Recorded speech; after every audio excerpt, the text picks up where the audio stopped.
High students, ఈరోజు మనం పఠిత్ పద్యాంశ అంటే లెసన్ రిలేటెడ్ పద్యాల గురించి మనం తెలుసుకుందాం. 5 మార్క్స్ క్వశ్చన్ కింద అడుగుతారు. ప్రశ్న और उत्तर.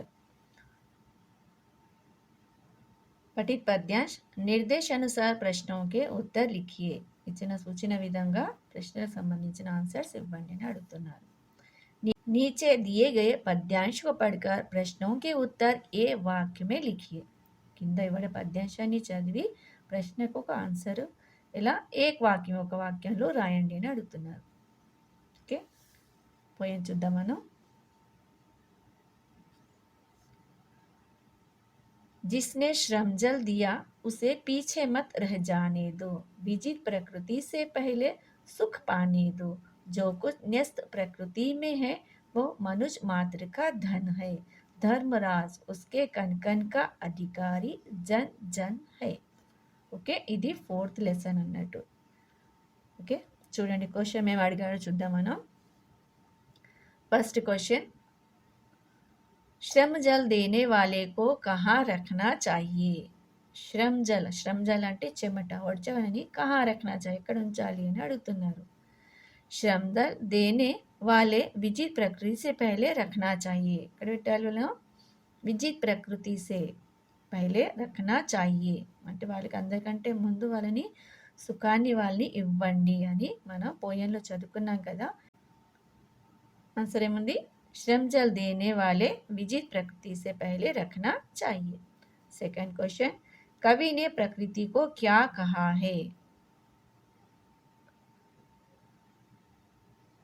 कवि प्रकृति ने ఏమన్నారు? कवि ने प्रकृति को विजित कहा है. ఏమన్నారు? कवि प्रकृति को विजित कहा है. मनुष्य का धन क्या है.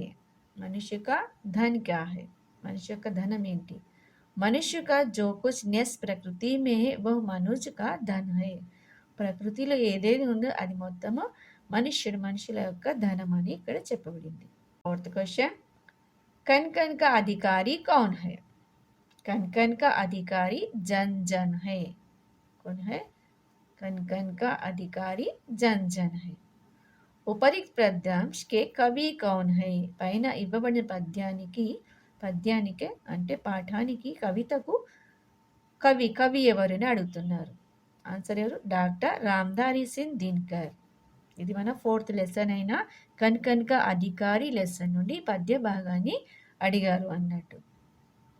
ఈ పద్యానికి ఈ లెసన్కి సంబంధించిన ఫుల్ డీటెయిల్స్ ఇన్ తెలుగులో నా ఛానల్లో ఒకసారి నా ఛానల్కి వెళ్ళి ఈ పాఠాన్ని మీరు పూర్తిగా తెలుగులో వినండి. ఓకే, నెక్స్ట్ పోయం చూద్దాం. नेक्स्ट पोयम, माँ मुझे आने दे डर मत आने दे, फैलूंगी तेरे आंगन में हरियाली बनकर, लिपटूंगी तेरे आंचल में खुशबू बनकर, मेरी किलर और ठुमकते कदमों में घर का सन्नाटा बिखर जाएगा, जो पसरा है पिता के दम भाई की उद्दंडता के कारण सदियों से पोंछ दूंगी अंधेरा, जो तेरे माथे की सिलवटों में सिमटा है, कभी कभी झर जाता है ओस की बूंदों सा आँखों की कोरों से. ఓకే, పోయం ఇది థర్డ్ లెసన్కి సంబంధించింది అన్నట్టు. మా ముజే ఆనేదే. ఒకసారి బుక్ చూసుకోండి మీరు, ఇదంతా అర్థమైపోతుంది.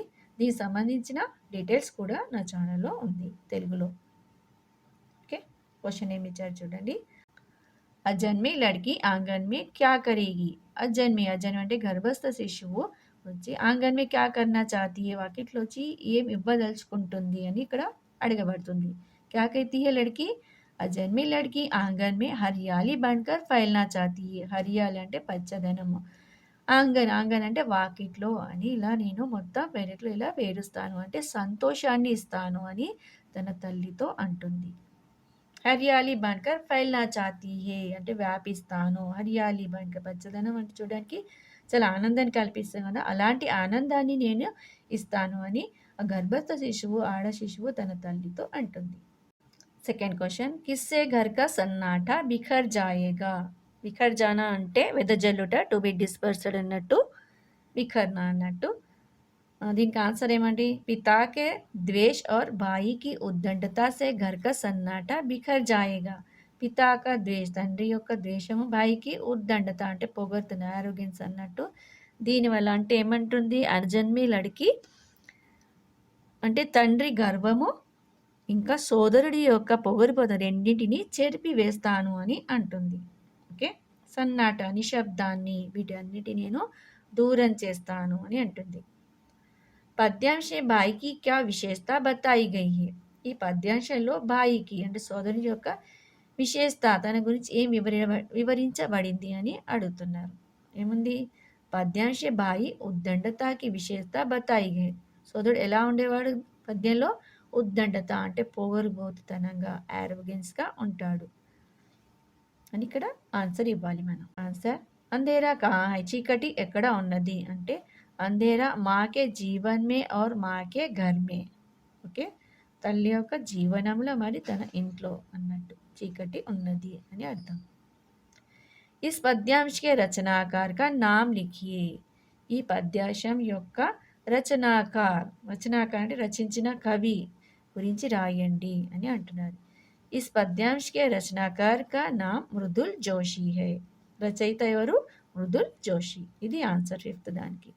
ఓకే, దీనికి సంబంధించిన డీటెయిల్స్ నా ఛానల్లో పూర్తిగా తెలుగులో వివరించబడింది. ఒకసారి నా ఛానల్ వెళ్ళి చూడండి, లైక్ షేర్ మరియు సబ్స్క్రైబ్ చేయండి. ఓకే, ఈ పోయిన సంబంధించిన క్వశ్చన్ అండ్ ఆన్సర్ అన్నట్టు ఇవన్నీ మీరు నేర్చుకోండి. ఓకే, లైక్ షేర్ మరియు సబ్స్క్రైబ్ అండ్ కామెంట్ చేయండి.